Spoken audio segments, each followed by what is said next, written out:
मस्तकावर बेहलोल खानाचा तळ होता. ती छावणी बघितली आणि प्रतापरावांच्या मस्तकात महाराजांचे बोल घुमू लागले. त्या बेहलोलचं मस्तक छटल्याशिवाय आम्हास तोंड दाखवू नका. प्रतापरावांनी आपल्या सोबत्यांकडे बघितलं. इशारती झाल्या. घोड्यांना टाच बसली आणि ते 7 घोडे सनाना सुटले सुसाट. त्या बेहलोल खानाच्या नेतृत्व छावणीत तुफान कापाकापी चालू झाली. खुलेआम कत्तल. बेहलोल खान दक्षिणेकडे जागा झाला. प्रतापराव दौडत होते. बेहलोल खानानं बघितलं. ते क्रुद्ध नजर. सापडलो तर संपलोच. आणि त्याचवेळी रणशिंग फुंकले. बेहलोल खानानं त्याचं सैन्य सावध केलं, सजग केलं आणि हे सगळं सैन्य या 7 वीरांवर तुटून पडलं. खालून आग वर आग, आग बाजूनी समशेर उसळली सहस्त्र क्रूर ही मानी. गर्दीत लोपले 7 जीवते मानी. खगसात जळाले अभिमानी वनव्यात. वेडात मराठे वीर दौडले 7. बळ तुकडं पडलं. त्या गर्दीमध्ये हे 7 जीव लोपले. त्या वनव्यात हे खागसत जळाले. मातीत पडल्या प्रतापरावांचा श्वास फुलला.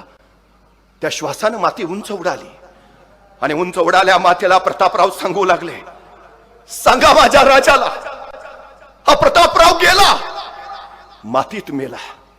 पण नुसता मातीत नाही, मातीसाठी गेला. मातीत मरणारे काही असतात, पण मातीसाठी मरणारे फक्त मराठे असतात हे सांगत गेला. आणि प्रतापराव नावाचा धगधगता अध्याय संपला. महाराजांच्या मस्तकावर सप्तसिंधूंचा अभिषेक होत होता आणि महाराजांना दिसत होता ती रात्र महाशिवरात्रीची. त्या महाशिवरात्रीच्या रात्री या 7 शिलेदारांनी रायगडाच्या शिवशंकरासाठी आपल्या रक्ताचा अभिषेक केला. 7 बिल्वदलांनी शिवलिंगावर आपल्या आयुष्याचा अभिषेक केला. दगडावर दिसतील अजून ते थल्या टाचा, ओढ्यात तरंगे अजून रंग रक्ताचा, क्षितिजावर उठतो अजून मेघ मातीचा. अद्याप वीरानी कुणी वाऱ्यावर गात, वेडात मराठे वीर दौडले 7. आपल्या अभिषेकावेळी महाराजांना प्रतापरावांनी मातृभूमीसाठी रक्ताचा घातलेला अभिषेक डोळ्यापुढे तरळत राहिला. आणि महाराज म्हणाले, प्रतापराव आपल्या रक्ताचा अभिषेक या स्वराज्याला तुम्ही घातला म्हणून हा राज्याभिषेक. प्रतापराव हवे होता ताच. तोपर्यंत सप्तसिंधूंचा अभिषेक संपला. समुद्र जलाचा अभिषेक सुरू झाला. मध्यान्ह रात्री अभिषेक संपला. महाराजांना सुवासिनी ओवाळला. महाराजांनी शुभ्र वस्त्र परिधान केली, स्वरलंकार घातले, शस्त्रांची पूजा केली. कट्यार, तलवार, धनुष्यबाण महाराजांनी धारण केलं. आई तुळजा भवानीला, मासाहेब जिजाऊंना, उपस्थित ज्ञानी जनांना महाराजांनी वंदन केलं आणि महाराज राज्यसभेकडे निघाले. राज्यसभेच्या सुशोभित प्रवेशद्वारावर स्वरलंकार लिहिलेले 2 बलाढ्य हत्ती आणि 2 पांढरे शुभ्र अश्व, 4 पातशया पालत्या घालून त्यावर नूतन सृष्टी उभारणाऱ्या श्री शिवरायांच्या स्वागताला सज्ज होते. राजे आत निघाले. राज्यसभेच्या मध्यात एक सुबक लांबरुंद चौथरा, त्याच्यावर आणखी एक चौथरा, त्याच्यावर अष्टस्तंभी मेघडंबरी आणि त्या मेघडंबरीत होतं रत्नजडित 32 मणी स्वर्ण सिंहासन. मराठी अस्मिता झालेलं, मराठी स्वाभिमान बनणार ते स्वर्ण सिंहासन. खरं तर हे स्वर्ण सिंहासन घडवताना राजाने मासाहेबांना सांगितलं, मासाहेब सिंहासनच तयार करायचं असेल तर एवढं मोठं सिंहासन तयार करा की आमच्या सगळ्या मावळ्यांना त्याच्यावर बसता आलं पाहिजे. एक शिवराय छत्रपती नाहीत होणार मासाहेब, या मातीत उगवलेला प्रत्येक जण छत्रपती असेल. हे राज्य साऱ्यांच, इथला प्रत्येक जण छत्रपती. महाराजांनी साऱ्यांना सोबत घेतलं. नाहीतर बघा ना, आपण निर्माण केलेल्या राज्याचं नाव महाराजांनी शिवराज्य नाही ठेवलं. ठेवलं असतं तरी आपल्याला अभिमानच वाटला असता, पण नाव ठेवलं स्वराज्य. स्व माझं, माझं राज्य. या मातीत उगवलेल्या कुणीही राज्याच्या नावाचा उच्चार करावा. स्वराज्य, माझं राज्य. अरे माझं आहे ना, मग मलाच लढलं पाहिजे, मलाच झगडलं पाहिजे आणि मलाच झुंजलं पाहिजे. मला एका साध्या प्रश्नाचं उत्तर द्या. आपल्या घरातल्या विजेच्या बल्बला आपण कधी दगड मारतो का? नाही. आणि रस्त्यावरची एक तरी ट्यूब आपण नीट ठेवतो का? नाही. का? ट्यूब कुठं आपली आहे? ज्या दिवशी रस्त्यावरची ट्यूब आपली होईल ना, त्या दिवशी हा देश महासत्ता होईल. महाराजांनी ते सांगितलं, जोपर्यंत एखादी गोष्ट माझी होत नाही, मी तिच्या रक्षणासाठी उभा राहत नाही, हे स्वराज्याचं रयतेचं झालं. आपण सत्ताधीश व्हावं म्हणून हे राज्य नव्हतं, रयतेचं राज्य निर्माण व्हावं ही त्याच्या पाठीमागची सगळ्यात मोठी भावना होती. सगळ्यात मोठी. महाराजांच्या राज्याचा वचननामा काय? वचननामा एकच, सर्वास पोटास लावणे आहे. 18 पगड जातीची, 12 बुलतेदाराची सारी, सुतार लोहार चांबार न्हावी जोशी गुरव वाणी मुलानी साळी माळी धनगर कोळी आगरी भंडारी मराठे ब्राह्मण सारे सारे पोटाला लागले पाहिजेत.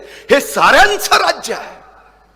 महाराज त्या सिंहासनाकडे निघाले. सिंहासनाच्या पाठीमाग सुवर्णांकित भाल्याच्या टोकावर अधिकार दर्शक राज चिन्ह झळकत होती.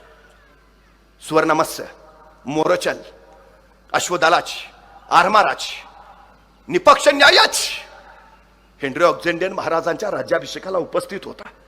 तो असं लिहितो की महाराजांच्या सिंहासनाच्या पाठीमाग एका स्वर्णांकित भाल्याच्या टोकावर समपातळीत लोंबणारी सोन्याच्या तराजूची 2 पारडी होती. आधुनिक न्यायशास्त्राचा जन्म तर आताचा. आता न्यायालयात पट्टी बांधलेली न्यायदेवता हातात तराजू घेऊन उभा असते, निपक्ष न्यायाचं प्रतीक म्हणून. 350 वर्षापूर्वी महाराजांनी ते निर्माण केलं. हे राज्य साऱ्यांचं, निपक्ष न्यायाचं.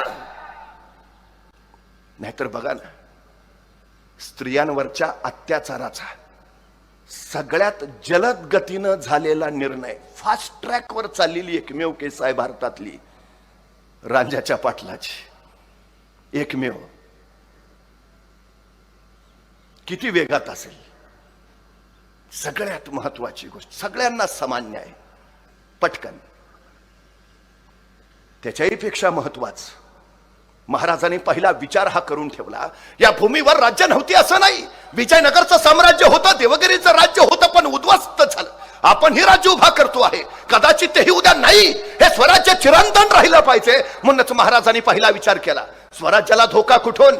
महाराष्ट्राला धोका कुठून? आणि महाराजांच्या लक्षात आलं, महाराष्ट्राला धोका जमिनीवरनं नाही, महाराष्ट्राला धोका समुद्रावरनं आहे.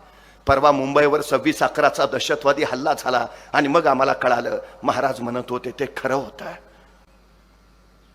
350 वर्षापूर्वी सम्राट चंद्रगुप्तानंतर हिंदुस्थानात स्वतःचा आरमार उभा करणारे पहिले राजे छत्रपती शिवाजी महाराज. तत्कालीन काळात जहाज इंग्रजांकडनं घ्यावी लागायची, तोफा पोर्तुगीजांकडनं, दारोगोळा डचांकडनं.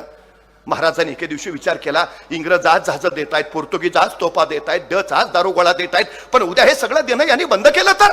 आणि महाराजांच्या लक्षात आलं, जी माणसं दुसऱ्याच्या खांद्यावर उभा असतात केव्हाही ढासळतात, जी माणसं स्वतःच्या पायावर उभा असतात त्यांना कोसळण्याचा धोका नसतो. स्वराज्य स्वावलंबी स्वयंपूर्ण झालं पाहिजे. आत्मनिर्भर भारताची बीज शिवचरित्रात तुम्हाला दिसतात. मेड इन इंडिया महाराजांची संकल्पना आहे. आणि म्हणूनच महाराजांनी रत्नागिरी जिल्ह्यातल्या विजयदुर्गला जहाज बांधायचा कारखाना काढला, मुंबई जवळच्या कल्याणला आरमाराची गोदी काढली आणि पुणे जिल्ह्यातल्या मावळामध्ये जगातला आशिया खंडातला सगळ्यात मोठा तोफा उतायचा कारखाना सुरू केला. स्वराज्यासाठी लागणारं सगळं स्वराज्यातच. महाराजांकडे एक विलक्षण गुण आहे ज्याचं नाव आहे जिज्ञासा. दुर्दैवानं आमच्या हल्लीच्या पिढीत हा गुणच आता राहिला नाही. आमची सगळ्यात मोठी अडचण आहे. म्हणजे इथं जर शिक्षक असतील तर ते सांगतील, हल्लीची पोरं प्रश्नच विचारत नाहीत. प्रश्न न विचारायची 2च कारणं असतात. 1 सगळं येतंय आणि 2 काहीच येत नाही. मला खरंच बरं वाटतं की बरं झालं ते सफरचंदाच्या झाडाखाली न्यूटनच बसला होता. ते नेमकं सफरचंद खाली पडलं आणि त्याला प्रश्न पडला, सफरचंद खालीच का पडलं? आणि मग गुरुत्वाकर्षणाचा शोध लागला. बरं झालं सफरचंदाच्या झाडाखाली न्यूटनच बसला होता. आपल्यातला एखादा बसला असता तर आणि पडला असतं सफरचंद खाली, काय प्रश्न पडला असता आपल्याला? बरं झालं मी असतानाच पडला. दुसरा प्रश्न, बरं झालं आणखी कुणी नाही, अकेले अकेले खाएंगे. आणि जर एखाद्याला प्रश्न पडलाच सफरचंद खालीच का पडलं आणि त्यानं विचारलं वडिलांना, बाबा सफरचंद खाली का पडलं, बाबा म्हणणार खाना मुकाट्यानं का डोक्याला ताप देतो, हाय ते व्याप कमी आहेत का, संपला आमचा न्यूटन सफरचंदाच्या झाडाखालीच. सगळ्यात मोठी आमची अडचण आहे, सगळ्यात मोठी. जिज्ञासा विलक्षण गुण आहे महाराजांचा, विलक्षण. एक काळ होता आम्हाला आमच्याच समुद्रात जायचं झालं तर पोर्तुगीजांचा परवाना घ्यावा लागायचा. महाराजांनी काळ असा बदलला, आता पोर्तुगीजांना आमच्या समुद्रात यायचं झालं तर त्यांना महाराजांकडनं परवाना घ्यावा लागायचा. अबे खरे नावाचा एक फ्रेंच प्रवासी महाराजांच्या चौलच्या कार्यालयात आला. त्याला राजापूरच्या बंदरात जायचं होतं. महाराजांच्या अधिकाऱ्याकडनं परवाना घेतल्याशिवाय त्याला पुढे जाता येणार नव्हतं. तो महाराजांच्या कार्यालयात आला. आता घ्यावा परवाना, जावं ना. पण जिज्ञासा किती आहे बघा. मी कायम सांगतो, आपल्याला आपल्याबद्दल जेवढी माहिती नाही तेवढी आपल्याबद्दल परकीयांना माहिती आहे. 189 इंग्रज या देशात पहिल्यांदा आले. 189. त्यांनी इथल्या भारतीयांचा अभ्यास केला आणि त्यांच्या लक्षात आलं ह्यांच्यावर राज्य करणं सोपं आहे. आणि मग त्यांनी 1000 इंग्रज बोलवून घेतले. पुढच्या टप्प्यात 10,000 आणखी आले. 1947 साली देश स्वतंत्र झाला. त्यावेळी देशाची लोकसंख्या होती 29 कोटी आणि इंग्रज होते 1 लाख. 1 लाख इंग्रजांनी या देशावर 150 वर्ष 29 कोटी भारतीयांवर राज्य केलं. कशाच्या जोरावर? अभ्यास, फक्त अभ्यास. हे बे खरे महाराजांच्या कार्यालयातल्या अधिकाऱ्याला विचारतोय, तुमच्या महाराजांचं सैन्य कमी, तुमच्या महाराजांची संपत्ती कमी, तुमच्या महाराजांचं सामर्थ्य कमी, तरी तुमचे महाराज प्रत्येक लढाईत यशस्वी होत आहेत. तुमच्या महाराजांच्या यशाचं कारण काय? आणि महाराजांचा अधिकारी सांगतोय आमच्या महाराजांच्या यशाचं कारण एकच, अभ्यास, प्रचंड अभ्यास. आमच्या महाराजांना सगळ्या क्षेत्र प्रांताचा अभ्यास आहे. धर्मशास्त्र, अर्थशास्त्र, नीतिशास्त्र, समाजशास्त्र, राज्यशास्त्र, सार, इतिहास, तोंडपाठ आणि भूगोल जणू महाराजांच्या नजरेत साठवला आहे. अभ्यास हेच आमच्या महाराजांच्या यशाचं कारण आहे. तुम्ही ज्या क्षेत्रात असाल तिथला सखोल अभ्यास करा, यश तुमचं. पण हल्ली आमच्या पोरांचा अभ्यासच प्रचंड आहे. परवा आमच्या गावातली 4 पोरं एकत्र आली. म्हणली सध्या नोकऱ्या तर नाहीत, काहीतरी उद्योग करूया. मग बराच खळ झाला चौघांचा. म्हटले कुठला उद्योग करावा? मग एक म्हटला आपलं गाव जरा आत पडतंय, एसटी स्टँड बाहेर आहे, एसटी आली तर माणसांना उतरून 2-2 किलोमीटर चालत गावाकडे यावं लागतंय. मग काय करूया? चौघात मिळून एक रिक्षा घेऊ, जोरात बिझनेस चालेल. मग चौघांनी वर्गणी काढली, चौघात मिळून रिक्षा घेतली, रिक्षा स्टँडवर लावली. रिक्षा स्टँडवर लावल्यावर चौघातला एक जण पुढं बसला आणि 3 मागं बसले. एसटी आली, प्रवासी उतरले, रिक्षा बघितल्यावर हरकले, धावत धावत जवळ गेले. फुल आहे, चलो चलते चलते. 6 महिने झालं त्यांचा बिझनेसच होईना. 6 महिन्यानंतर परत चौघं एकत्र आले. म्हणले ह्या बिझनेसमध्ये काय रस नाही, दुसरा बिझनेस करू. म्हणले कुठला? आपल्या गावात गाड्या भरपूर आल्यात, पण एखादी गाडी पंक्चर झाली तर पंक्चर काढायचं दुकान गावात नाही, पंक्चर काढायचं दुकान टाकू. परत चौघांनी पैसे काढले, पंक्चर काढायचं दुकान टाकलं. पण पंक्चर काढायचं दुकान टाकून 6 महिने झाले तरी ह्यांच्या दुकानात एकही गाडी पंक्चर काढायला आली नाही. का? ह्यांनी पंक्चर काढायचं दुकान 4थ्या मजल्यावर टाकलं होतं. तुम्ही काय करताय, कुठं करताय, कधी करताय, कसं करताय याची माहिती करून घेणं, याचा अर्थ अभ्यास. महाराज काय यशस्वी? प्रत्येक गोष्टीचा सखोल अभ्यास, प्रत्येक. आणि हे सगळं कशासाठी? महाराजांचं ध्येय काय? अबे खरे दुसरा प्रश्न विचारतोय महाराजांच्या अधिकाऱ्याला. तुमचे महाराज हे सगळं का करतायत? तुमच्या महाराजांचं स्वप्न काय, ध्येय काय, महत्वाकांक्षा काय?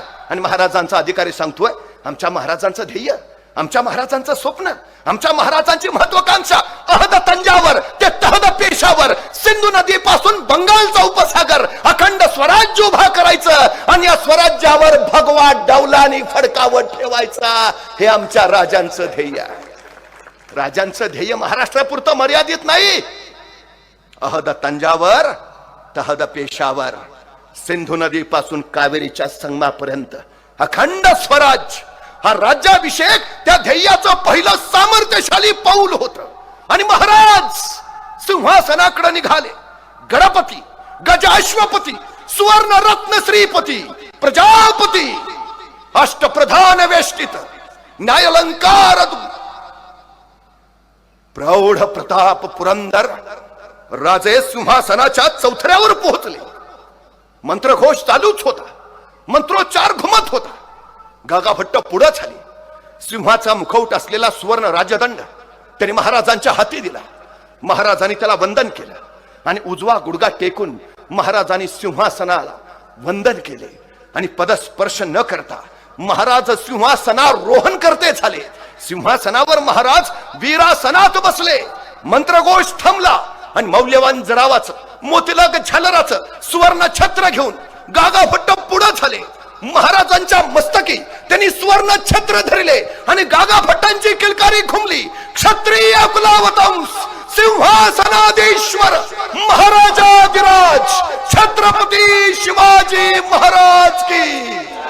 हजारो मुखातून जयध्वनी निनादला. गडावरच्या नौबती चौकडे गरजू लागले. रायगडाच्या तोफा कडाडू लागल्या आणि जरीपटका ल्यालेला भगवा सांगू लागला, राष्ट्रभूमीला छत्रपती लाभला, राजे छत्रपती झाले.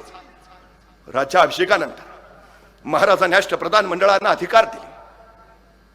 मराठीतली पहिली डिक्शनरी महाराजांनी यावेळी प्रकाशित केली. राजव्यवहार कोश छत्रपती नावाची नाणी पाडली. शिवशक चालू केला. भेदभाव रहित असणार, सगळ्या जाती धर्मांचं, स्त्रियांची प्रतिष्ठा जपणार, गुलामगिरी संपवणार, शेतकऱ्यांचं कास्तकारांचं राज्य स्थापन झालं. राज्याभिषेकानंतर महाराजांची मिरवणूक नकारखान्यापासून जगदीश्वराच्या मंदिराकडे निघाली. ऐरावतावरच्या सुवर्ण अंबारीत बसलेले महाराज, त्यांच्यावर सुवर्ण, चांदी आणि रुपयाच्या फुलांचा वर्षाव होऊ लागला. मिरवणूक वाजत गाजत निघाली आणि महाराजांची ही मिरवणूक हेनरी ऑक्झेंडन बघत होता. ती मिरवणूक बघताना त्याला प्रश्न पडला, रायगड बुलंदानी बेलाग, दुर्ग दुर्गम, मुंगिलावर चढता येत नाही, वाऱ्याला खाली उतरता येत नाही, इतका बिकट, मग इतक्या बिकट रायगडावर माणूस चढू शकत नाही. तिथं महाराजांनी एवढे मोठे प्रचंड हत्ती गडावर नेलेच कसे? त्याला प्रश्न पडला, कसे नेले असतील? अजून सुद्धा माणसं रायगड चढू नाही शकत, रोपवेने जातात. मग 350 वर्षापूर्वी ते बलाढ्य हत्ती महाराजांनी कसे नेले असतील? हेनरी ऑक्झेंडनला अजून उत्तर मिळालं नाही. मी सांगतो आता. 1662 साली शहाजीराजे कर्नाटकातून महाराष्ट्रात आले. येतानाच हत्तीची 2 छोटी पिल्ल घेऊन आले. ती पिल्ल छोटी असतानाच गडावर नेली, ती मोठीच गडावर झाली. त्यामुळे मोठा हत्ती गडावर न्यायचा विषयच नाही आला. हेनरी ऑक्झेंडन भेटला तर त्याला तेवढं सांगून टाका, बाबा असं असं झालंय. पण 1662 साली शहाजीराजे महाराष्ट्रात येत आहेत हत्तीची पिल्ल घेऊन, कारण उद्याचं भविष्य त्यांना खुणावत आहे. छत्रपतींची मिरवणूक गरजेची आहे, होणारच आहे. सामान्य माणसाकडे दृष्टी असते आणि नेतृत्वाकडे दूरदृष्टी असते. महाराजांनी ते ते ते केलं. अहो काय विलक्षण दूरदृष्टी आहे महाराष्ट्र. याच राज्याभिषेकाच्या वेळी महाराजांनी महाराष्ट्रातल्या गडकोटांसाठी 2.5 लाख होनांची तरतूद करून ठेवली. 2.5 लाख होन तत्कालीन काळात 1 होन 4.25 रुपयाचा, म्हणजे एकूण 7.5 लाख रुपयांची तरतूद महाराजांनी राज्याभिषेकाच्या वेळी गडकोटांसाठी केली. मोरोपंत म्हणाले, महाराज गडकोटांवर एवढा खर्च? महाराज म्हटले, मोरोपंत हा खर्च नाही, ही गुंतवणूक आहे. मतलब आज ना उद्या औरंगजेब या दख्खनवर चालून येणार हे निश्चित. कदाचित त्यावेळी मी असेन, कदाचित मी नसेन, पण हे स्वराज्य टिकलं पाहिजे. हे स्वराज्य टिकवण्याचं कार्य हे माझे गडकोट करतील आणि माझा एक गडकोट या होनातून मी एवढा बुलंद करेन की तो औरंगजेबाशी 1 वर्ष झुंजेल. एक गड जर 1 वर्ष झुंजला तर औरंगजेबाला माझे सगळे किल्ले घ्यायला 360 वर्ष लागतील. काय दूरदृष्टी आहे बघा. काय गणित असेल महाराजांचं. औरंगजेब काही एकटा येत नव्हता हो. येताना 5 लाखाची फौज घेऊन यायचा. 1 किल्ला 1 वर्ष, मग 5 लाख फौजेचा 1 वर्षाचा खर्च किती?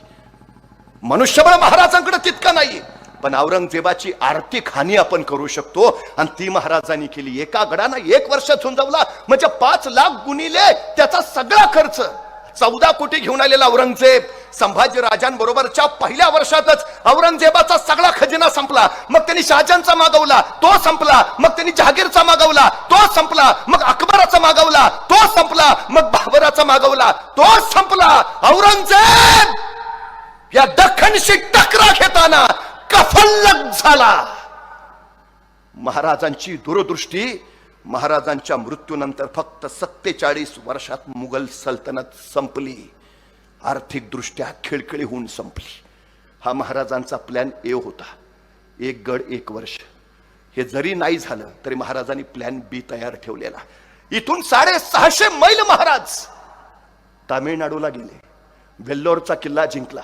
साजरा गोजरा नावाचे 2 मराठी किल्ले तिथं बांधले आणि तिथे एक जिंजीचा किल्ला होता 3 डोंगरावर. सूर्यगिरी, रायगिरी, चंद्रगिरी, अत्यंत बेलाग.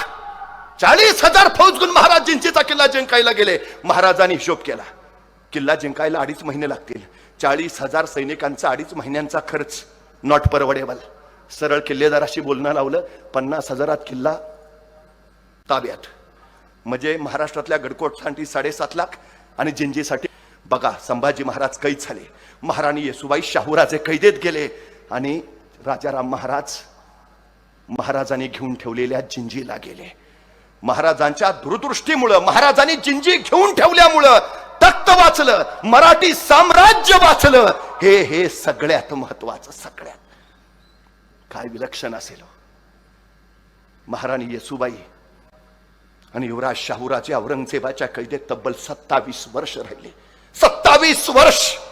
पण या 27 वर्षात महाराणी येसुबाई त्या औरंगजेबा पुढे एकदाही झुकल्या नाहीत, न कधी कुर्नीस हात केला. औरंगजेबाला सगळ्यात मोठा सल त्याचा होता, सगळ्यात मोठा. मी संभाजी राजांना मारलं, या महाराणीला कैदेत ठेवलं, पण ही महाराणी माझ्या पुढे नमायला तयार नाही, झुकायला तयार नाही. आणि औरंगजेबाला एक संधी मिळाली. सरसेनापती संताजी घोरपडेंचा म्हसवडच्या रानात खून झाला आणि त्याचं मस्तक औरंगजेबाला दाखवायला दरबारात आणलं गेलं. औरंगजेबाने सरसेनापती संताजी घोरपडेंचं मस्तक बघितलं आणि त्यांना वाटलं ही संधी आहे मराठ्यांच्या महाराणीला झुकवण्याची. एका तबकामध्ये संताजी घोरपडेंचं शिर ठेवलं, त्याच्यावर वस्त्र टाकलं आणि महाराणी येसुबाई राणी सरकारांना आणि शाहूराजांना दरबारात आमंत्रण दिलं. महाराणी येसुबाई आल्या. औरंगजेब म्हणाला, तुमच्यासाठी भेट आहे. आणि त्या तबकातलं वस्त्र ओढलं गेलं. समोर संताजी घोरपडेंचं मस्तक येसुबाई राणी सरकारने बघितलं आणि कडाडल्या, शाहूराजे मराठ्यांचे सरसेनापती आलेत, मुजरा करा. आणि मराठ्यांच्या त्या सरसेनापतीला महाराणी येसुबाई आणि शाहूराजांनी झुकून मुजरा केला. औरंगजेबाचा तिळपापड झाला, शहनशाह हिंदोस्त. पण मला कुर्निसात नाही. शेर तुटला सरसेनापती, त्याला मुजरा कैसे. आणि महाराणी येसुबाई म्हणाल्या, औरंग हा महाराष्ट्र आहे, धर्म पाळणार. तुम्हाला माहिती आहे 1/3 हिंदुस्थानवर महाराष्ट्राचं राज्य होत. 1/3. 8 महिने अर्ध्या पाकिस्तानवर मराठे राज्य करत होते, अर्ध्या पाकिस्तानवर. आता जो बलुचिस्तानचा वाद चाललाय, बलुचिस्तानच्या प्रत्येक शहरात तुम्हाला बुकटी मराठे दिसतील. मराठे आहेत तिथे. आपल्या घोड्यांच्या टापा जिथपर्यंत मराठ्यांनी नेल्या ती हिंदुस्थानची सीमा झाली. होय, आम्ही घडवला हिंदुस्थान. आम्ही मराठ्यांनी अटके पार झेंडे फडकवले. अटक कुठं आहे? शिवाजी महाराजांनी सांगितलंय, पुन्हा या हिंदुस्थानवर कुणी आक्रमक चालून येता कामा नये. कुठून येत होते? खैबर खिंडीतनं येत होते. हे अटक कुठं आहे माहितीये? त्या खैबर खिंडीतनं आत आलं की सिंधू नदीच्या काठावरचं पहिलं ठाणं म्हणजे अटक. जिंकला मराठ्यांनी, भगवा फडकवला. राघोबा दादा पेशवे तुकोजीराव होळकर होते आणि तिथून त्यांनी पत्र पाठवलं पुण्यात, आता अटक घेतलंच आहे, खिंडीतनं पलीकडे जाऊन अफगाणिस्तान घेऊ का? पुण्यातनं उत्तर गेलं, तुर्तास नको, आधी बंगालचा प्रश्न सोडवू. म्हणजे महाराष्ट्र राजकारण कुठलं करतोय? बंगालच. मराठे पानिपतावर लढले. पानिपत काय महाराष्ट्रात आहे? नाही, हे राष्ट्राचं राजकारण आहे. 2 मोती, 27 मोहऱ्या आणि लाख बांगडी फुटली. केवढं समर्पण आहे. पराभव नव्हे, या पानिपत नंतर पुन्हा हिंदुस्थान कट तिरक्या नजरनं बघायची कुणाची हिंमत झाली नाही. अब्दाली गेला तो परत इकडे फिरकला नाही, अजिबात नाही. हे मराठ्यांचं शौर्य आहे, महाराष्ट्राचं. आणि पानिपतानंतर अवघ्या 10 वर्षात महादजी शिंदेनी दिल्लीच्या तख्तावर भगवा फडकवला. तख्ताचे रक्षक मराठे 35 वर्ष दिल्लीच्या तख्तावर भगवा फडकत होता. दिल्लीचे तख्त राखितो महाराष्ट्र माझा. भीमतडीच्या तट्टाना या यमुनेचे पाणी पाजा. दिल्लीची यमुना मराठ्यांच्या कब्जात आहे. काय शौर्य असेल हो. बंगालची फाळणी झाली, बंगाली जनता संतापली, तिथं वंगभंग चळवळ सुरू झाली. आणि त्या वंगभंग चळवळीला प्रेरणा मिळावी म्हणून रवींद्रनाथ टागोरांनी एक प्रेरणा घेतलेलं. कुणावर? छत्रपती शिवाजी महाराजांवर. जयोस्तो शिवराय. रवींद्रनाथ टागोर एका ठिकाणी असं लिहितात, हा देश नाना पंथ, नाना जाती, अनेक धर्मांचा, या सगळ्यांना एकत्र आणणं कठीण. एकत्र आले तर त्यांच्यात एकत्व निर्माण करणं कठीण. एकत्व निर्माण झालं तर त्यांच्यात राष्ट्रीयत्व निर्माण करणं महाकठीण. पण हे अत्यंत महाकठीण कार्य छत्रपती शिवाजी महाराजांनी या स्वराज्याच्या रूपानं इथं करून दाखवलं. बंगालमध्ये प्रेरणा कुणाची? छत्रपती शिवाजी महाराजांची. तामिळनाडूमध्ये जातीविरोधी चळवळ सुरू होतीये आणि त्या जातीविरोधी चळवळीला बळ मिळावं म्हणून तमिळ लेखक CN अण्णादुराई एक नाटक तिथं बसवतात. कुणावर? छत्रपती शिवाजी महाराजांवर. नाटकाचं नाव शिवाजी काव्यम. त्या शिवाजी कायम नाटकामध्ये छत्रपती शिवाजी महाराजांची भूमिका केली अभिनेते गणेश मूर्ती यांनी. या नाटकामध्ये अभिनेते गणेश मूर्ती यांनी श्री शिवरायांची भूमिका इतकी अप्रतिम केली की त्या नाटकानंतर अभिनेते गणेश मूर्ती यांना कायमच शिवाजी गणेशन म्हटलं जाऊ लागलं. ज्यांनी शिवराय अभ्यासले, अनुभवले, तो शिवमय झाला. महाराष्ट्रातल्या सामाजिक सुधारणेसाठी महात्मा ज्योतिराव फुले यांनी प्रेरणास्थान मानले ते छत्रपती शिवाजी महाराज. स्वातंत्र्य चळवळीसाठी लोकमान्य टिळकांनी आदर्श मानले ते छत्रपती शिवाजी महाराज. याच महाराष्ट्रानं गांधीजींना गुरु दिले. याच महाराष्ट्रानं भगतसिंगांना राजगुरू दिले. संत ज्ञानेश्वर, संत नामदेव यांनी इथली आध्यात्मिक लोकशाही आपल्या वैचारिक बैठकीच्या बळावर मजबूत केली. जगद्गुरु तुकोबरायांच्या वैचारिक शहाणपणातून महाराष्ट्राची वैचारिक बैठक पक्की झाली. समर्थांच्या विचारातूनच हा महाराष्ट्र पुढं महाराष्ट्र धर्मासाठी तयार झाला. आज चित्रपट सृष्टीची निर्मिती असू द्या, नाहीतर क्रिकेटचा खेळ किंवा भारतीय राज्यघटना बनवायचा असू द्या, ते काम केलंय ते महाराष्ट्रानेच केलंय. महाराष्ट्राच्या अंगी हे बळ भरलं ते छत्रपती शिवाजी महाराजांच्या संस्काराने. तो संस्कार या शिवजयंतीच्या माध्यमानं आपल्या मनात विचार म्हणून रुजावा, आचार म्हणून कृतीत यावा आणि छत्रपती शिवाजी महाराजांना अपेक्षित असणारं सुराज्य इथं घडावं ही अपेक्षा. पुन्हा आपल्या सगळ्यांना शिवजयंतीच्या शुभेच्छा देतो. थांबतो. धन्यवाद.